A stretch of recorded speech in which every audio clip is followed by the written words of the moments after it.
Sejam bem-vindos a esse momento de entrevista do nosso evento sobre questões atuais do direito penal e do direito penal econômico e questões transnacionais. Hoje eu estou aqui junto com o professor John Zuluaga, que é membro da Sociedade Germano-Latino-Americana de Ciências Penales e também professor da Universidade Sergio Arboleda, de Colômbia.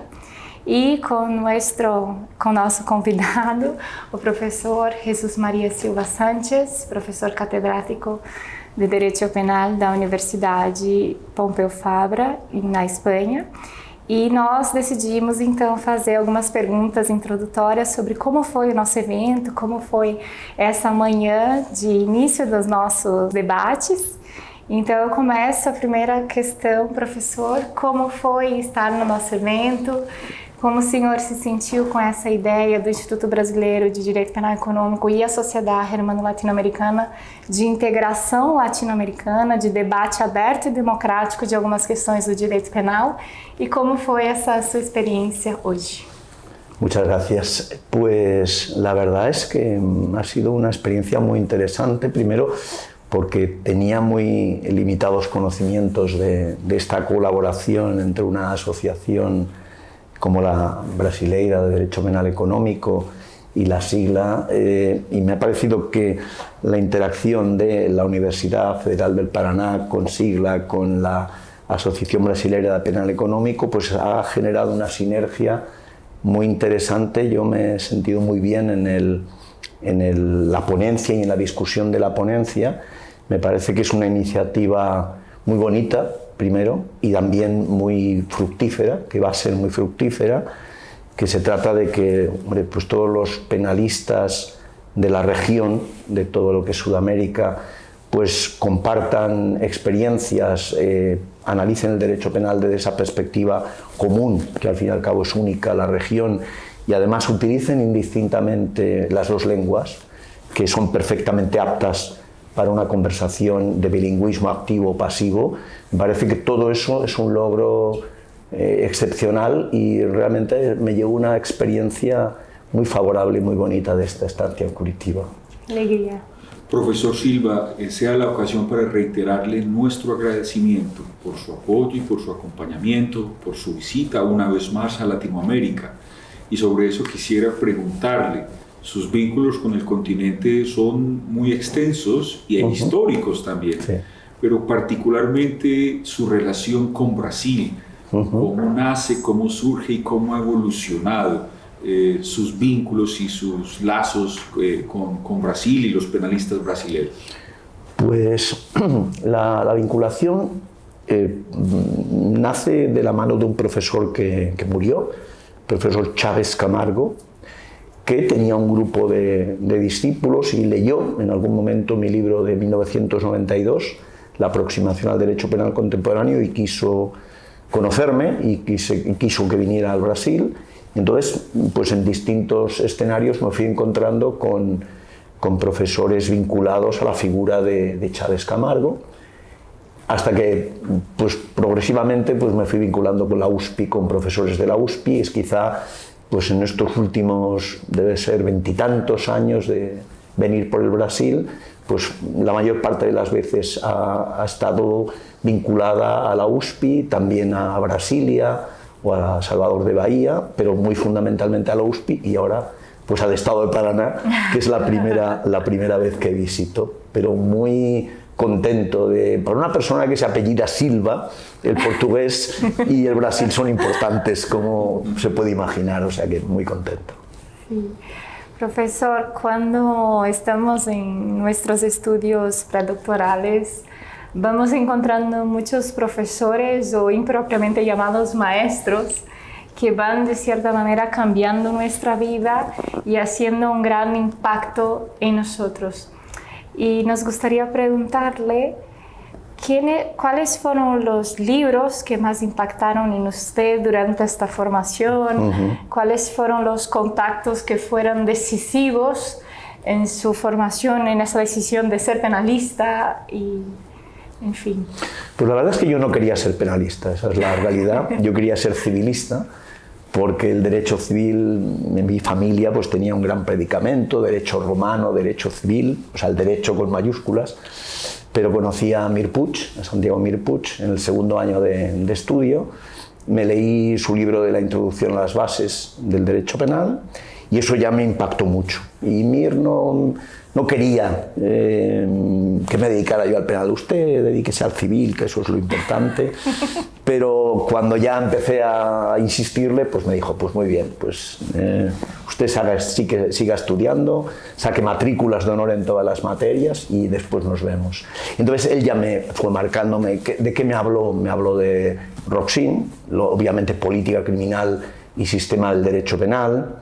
Me hablaba de Welzel, que empecé a leer a Welzel a través de las traducciones que había hecho Cerezo, por ejemplo, y él ya me fue marcando una línea en la que pues, me iban a influir, pues, por un lado, Armin Kaufmann, o sea, la teoría de las normas, la obra de Armin Kaufmann sobre teoría de las normas y deber jurídico, la obra del propio Armin Kaufmann sobre los delitos de omisión, la obra de Roxin en general, sobre todo, se puede decir.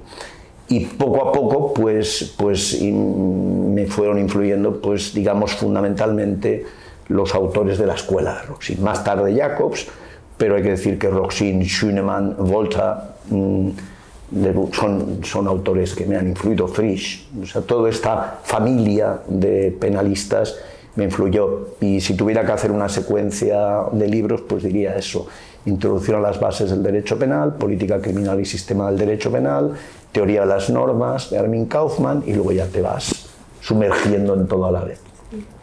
Profesor, prontamente se van a conmemorar 25 años de la publicación de ese muy importante libro, La expansión del derecho penal, que logró hasta su momento 2 muy importantes ediciones, pero que ha sido también testigo de una evolución que, mirada retrospectivamente, exigirían una valoración de aquellas ediciones. ¿Qué cree usted que ha cambiado desde que escribió aquel libro 25 años después? Bueno, ¿qué ha cambiado? Digamos que las grandes tendencias yo creo que se mantienen, van por ese camino. ¿Qué ha cambiado? Ha cambiado el gran tema, digamos, de la responsabilidad de las personas jurídicas, ya se podía imaginar en aquella época. Lo que ha cambiado fundamentalmente es las TIC, las tecnologías de la información y la comunicación, y la inteligencia artificial. Yo creo que los grandes temas del siglo XXI van por ese camino que en 1999 era muy difícil ver. Eso por un lado, es decir, el entorno ha cambiado, el entorno digital de la realidad ha cambiado.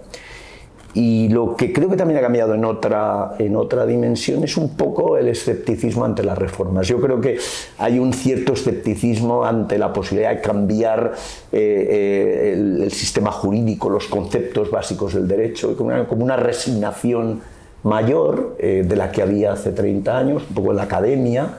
Pero yo diría esas 2 cosas. El entorno digital ha modificado la vida, por un lado, y por otro lado las actitudes son un poquito más resignadas. No hay tanta vocación como en aquella época todavía se veía de grandes cambios, grandes reformas conceptuales, etc. Yo diría que esas pueden ser dos manifestaciones.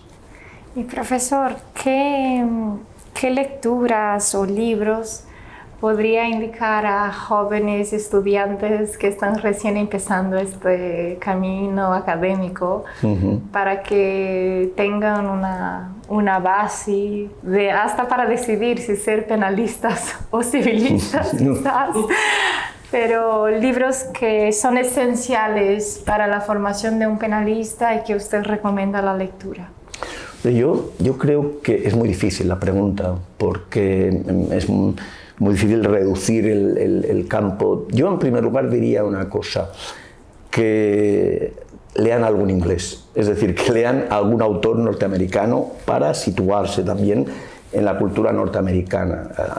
Es muy común hablar de Fletcher o Robinson. A mí me parecen tanto Fletcher como Robinson son ya dos personas, digamos, muy conocidas, muy reconocidas. Yo creo que algo hay que leer.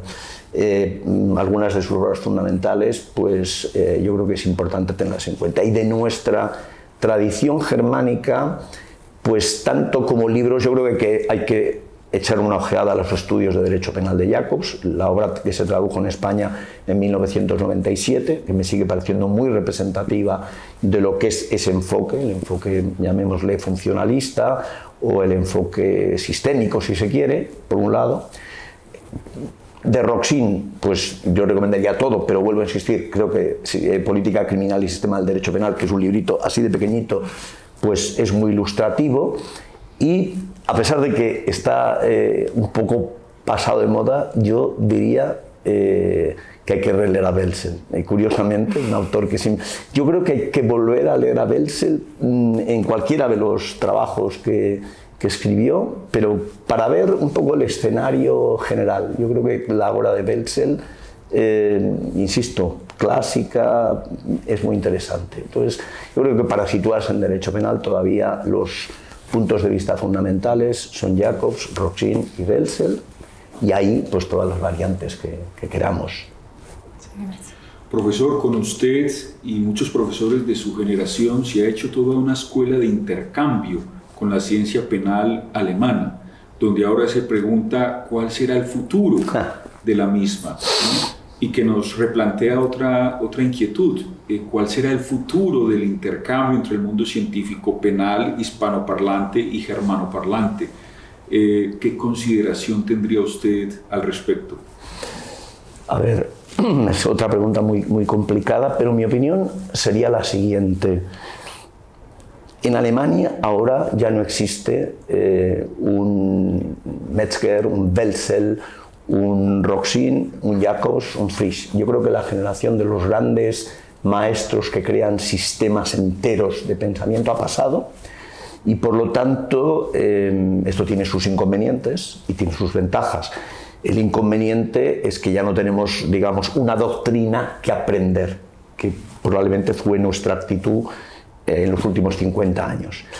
Sin embargo, lo que es evidente es que la academia alemana tiene un gran nivel, sigue teniendo un nivel muy alto, más horizontal que vertical en este momento, y que su capacidad de producción, también hay que reconocerlo, es superior a la nuestra. ¿Por qué? Porque tienen más universidades, más profesores dedicados a tiempo completo, y son un país en términos financieros más potente.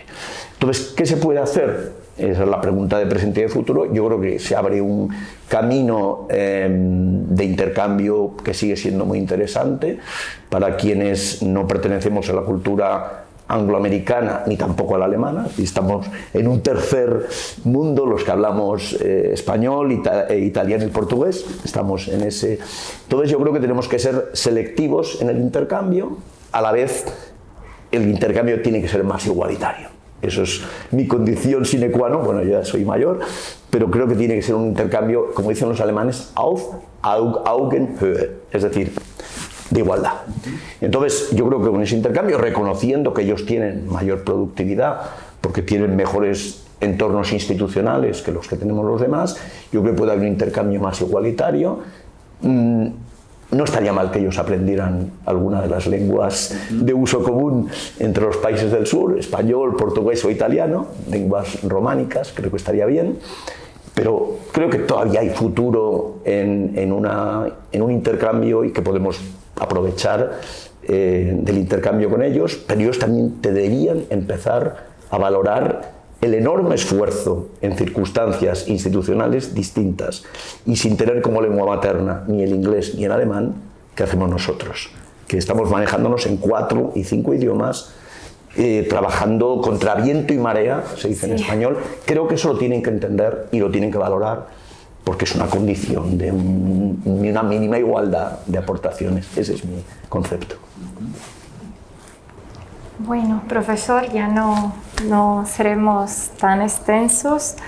Para cerrarnos la entrevista, ¿usted tiene algún consejo que daría directamente como si nosotros fuéramos como si fuera nuestro director y el consejo que un maestro da a sus discípulos a decir, primero esto? ¿Cuál sería el consejo para que nos podría brindar el día de hoy? A ver, a mí me dio un consejo mi maestro en su momento, que es apréndete un manual. Uno, el que sea, pero hay que tener un manual en la cabeza, hay que tener un modelo en la cabeza desde el que reconstruir todo. Da igual que ese modelo sea el libro de Ježek, que sigue siendo un libro muy accesible, doctrina dominante alemana, todavía hoy doctrina dominante alemana, bien traducido al español, por Miri Muñoz Conda y otras traducciones, pero en fin, la que yo me aprendí de memoria fue el Ježek, edición de 1981, puede ser el Roxin, que cuesta más aprenderlo de memoria, porque 2.500 páginas o 3.000, metértelas aquí es difícil, o podía ser el Jacobs, pero un manual, o hay otros en Alemania modernos, traducidos al español, yo que sé, el de Pfister, el de Valerius, en fin, hay toda una serie de libros, pero hay que tener un libro en la cabeza, hay que tener un orden mental y a partir de ahí empezar a complementar. Preguntar antes de empezar a leer un libro. No perder el tiempo, porque hay tanta publicación, hay tanto que uno no puede empezar a leer sin orden ni concierto. Hay que pedir consejo, merece la pena leer este libro, intentar asegurarse de que el tiempo es breve y hay mucha cosa que hacer, por lo tanto intentar aprovechar cada minuto para leer lo que verdaderamente merece la pena. Vale, muchas gracias. Então, em nome do Instituto Brasileiro de Direito Penal Econômico e da Sociedade Germano-Latino-Americana de Ciências Penais, agradecemos muito a sua presença, a sua participação. Foi uma verdadeira honra poder recebê-lo na cidade de Curitiba. Esperamos que em breve o senhor retorne, que Curitiba seja o seu novo polo, junto com o nosso instituto, com a Sociedade Germano-Latino-Americana. E muito obrigada. Muito obrigado. Muchas gracias. Muchas gracias.